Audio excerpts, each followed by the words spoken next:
Hey guys, it's Miss Boyce. I am going to be doing a lesson with you today, and this is not new for you guys. You've done it this year, you've done it last year for sure, and it's all about how to choose the best summary. Now, as most of you know, there is no surefire way to make sure it has to have a this, and this, and it always has that. That's not necessarily the case, which is why makes it so difficult for us when we're reading passages and trying to choose the best summary, right? Because there's not usually a bunch of wrong answers and only one right answer. That's unfortunately not the case. But what we're going to do today is going to give you some practice on choosing the right summary, and hopefully it'll help you and give you a little bit of confidence when you do this going forward. First, let's talk about what a summary is. Now, a summary is basically a shortened version of a text that highlights its key points. What does that mean, Miss Boyce? That just means a smaller version of whatever you read, whatever the passage was, that shows what the key points of the text were, right? It tells you all about what it was about in a smaller version without all the extra details, okay? Now, a summary can be written for both fiction and nonfiction pieces, okay? Now, a summary is different from a retell, right? A lot of the times when you read a passage and your teacher might pull you to the table and say, retell me the story. Now, a retell is going to include everything, every part of the story, all the details, everything that was included in the story should be in the retell, right? And everything has to be in sequence. That's very important to know. When you're doing a retell, I can't tell you about the end before I tell you about the middle. A summary is a little bit different, okay? A retell also uses time order words. You're going to say things like first, then, next, and last. Summary is not really like that. A summary is only going to tell the most important part of the story, right? It's usually written in the reader's own words. Now, that is a little bit tricky because when you're reading and you're choosing the best summary, now it's not going to be written in your own words. But we're going to talk about that again in a few minutes, okay? This is very important. A summary is short and focused, okay? It usually includes the story elements. Now, you learned all about story elements way back in first grade. The who, the what, the where, the why, the when, all those things. The characters, setting, plot, problem, and solution, okay? And it usually always includes the specific names of the characters, if it's fiction, from the story. Now, I mentioned before that it said a summary was written in the writer's own words. Well, and you're probably thinking, but Miss Boyce, when I'm reading a passage and I'm choosing the best answer for a summary, that's not written in my own words. You're absolutely right. Here's the thing about reading and writing. You can read a summary and you can write a summary. And sometimes that gets a little bit confusing because you're saying to yourself, but I thought summary was reading. I thought summary was writing. Yeah, they're both. Everything that's done in reading is done in writing because the only difference is what side you're looking on, what side you're looking at the text from, right? If you're the person who made the text, then you wrote it. If you're the person who's reading the text, then you're the reader. Reading is like breathing in. It's taking in information. Writing is like breathing out. It's like letting out all that information. But then the tasks that we do with the text can be done both as the reader and as the writer. So yeah, you can write a summary, but you can also read a summary and decide which one was the best. Does that make sense? I hope that clears up some things for you. Okay, so today when we choose a summary, we're going to be looking at an old star passage. Now, you might have done this passage before. You might have read it before. You might have seen it before. We're going to look at this passage and we're going to be looking for the best summary. I'm only going to show you one question, and the question I'm going to show you is the summary question. You're going to be looking for the answer choice that has the beginning, that has the middle, the end, the problem, and the solution. Because more often than not, that's the best answer choice. It will usually have all or most of those things, okay? So we're gonna look at them and we're gonna decide together. I'm gonna read you the passage If you don't want to hear me read it, you can mute me and you can wait until I get to the next slide, which is at the end of the passage, and I'll tell you when you can unmute me. But I'm going to read it so for those of you who would like to hear me read it. A winning day.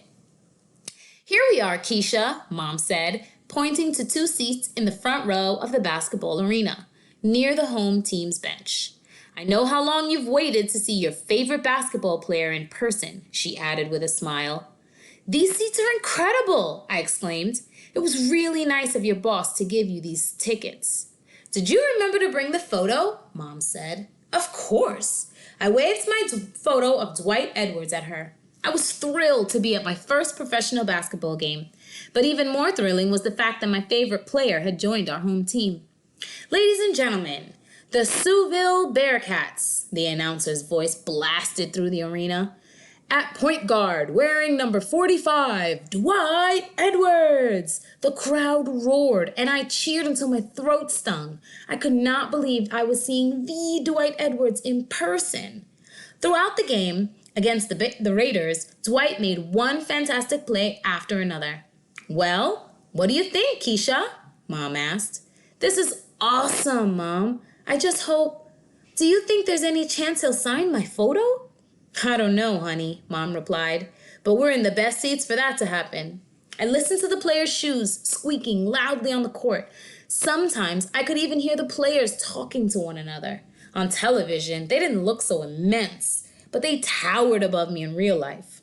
I watched the game from the edge of my seat. With 3 seconds left in the game, the Raiders were winning 94-93. Dwight ran in front of me, caught the pass from another player, and slammed the ball into the basket as the buzzer sounded. I jumped to my feet along with the rest of the crowd. The Bearcats had beaten the Raiders, and Dwight Edwards had scored the winning basket. Wow, Mom, what a great game, I shouted. I kept my eyes on Dwight Edwards as the television announcers interviewed him on the court. When they were finally done, Dwight began walking toward the team bench. Now's your chance, Keisha, Mom said with a nudge, and we walked toward Dwight. Mr. Edwards? I'm Keisha, and I think you're amazing. As Dwight turned toward us, my heart began pounding in my chest like a bass drum. I summoned my courage and asked, would you please sign my photo? Sure, Keisha. Thanks for coming today. Dwight smiled as he signed the photograph and then shook my hand. I thanked him, and Mom and I turned toward the exit. I'm never washing this hand again, I whispered to myself. Okay, you can breathe now, Keisha, Mom said with a laugh. As Mom guided my steps toward the exit, I watched Dwight until he disappeared into the locker room. When I turned around, I noticed a little boy in Dwight Edwards' jersey standing next to his father. He was clutching a piece of paper and pen and was sobbing. It's okay, son, I heard his father say. We'll meet Dwight Edwards some other time. I walked along with Mom. Did you see that boy? I asked Mom. Yes, she answered. He must have been really looking forward to meeting Dwight Edwards.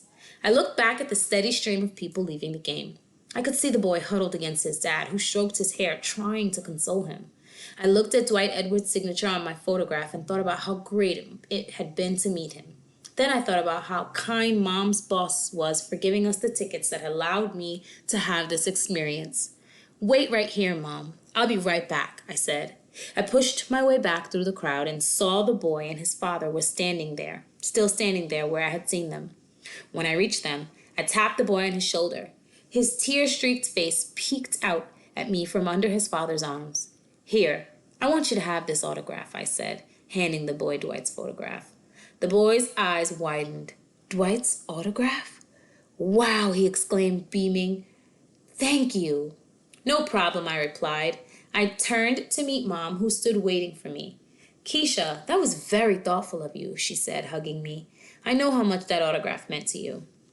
I smiled at her. I got to see Dwight Edwards play the most amazing game ever. Then I got to meet him and shake his hand. I won't need an autograph to remember this day. Okay. Remember, a good summary should have a beginning, a middle, an end, mention of the problem, and the solution. This is what we're looking for, okay? Now when we look at the question, let's look at the question. And if you remember, we're looking for the beginning, middle, and problem and solution. All right. So the question says, what is the best summary of the story? In A, it says, Keisha's mother receives tickets to a professional basketball game. Thankful for the tickets, that's the beginning. Keisha's mother received tickets to a professional basketball game. Thankful for the tickets, Keisha and her mother enjoy the game together. I think that's the middle. They see an important basketball player who has just joined the team, and Keisha gets his autograph. That did kind of happen towards the end, but there's no mention of the problem or the solution. Let's look at B. B says, Keisha achieves her longtime dream of meeting her hero, a basketball player named Dwight Edwards. Okay? After the game, he signs a photograph for her. So her getting to go to the game, that's kind of the beginning. After the game, he signs a photograph for her. That's kind of the end.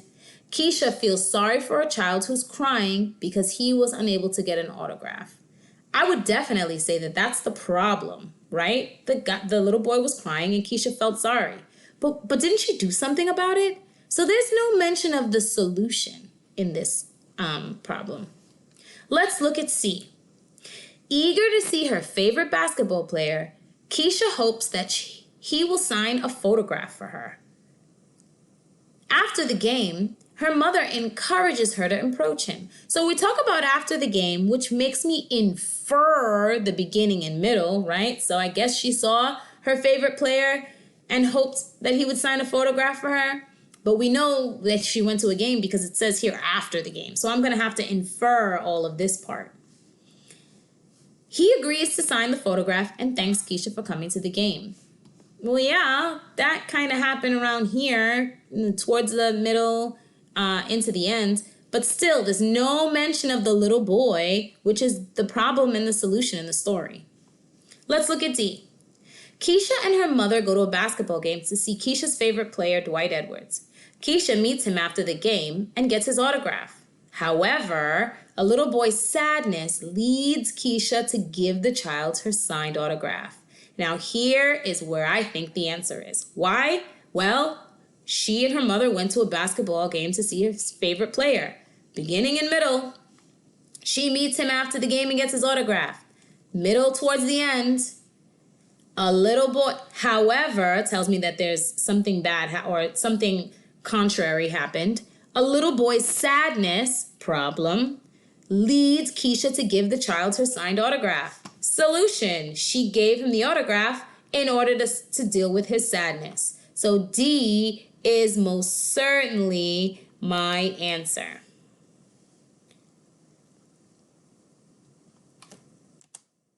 That's it, guys. That is how we used this chart to help us figure out the best summary for this story. Remember what I told you, it's not always going to be the case. It's not going to be that it has to be like that. But for the most part, the best summary is going to tell a little bit about the story, which is this part, the BME, the beginning, middle, and end. But it's also going to mention that problem and the solution. All right, guys, next it's your turn to practice.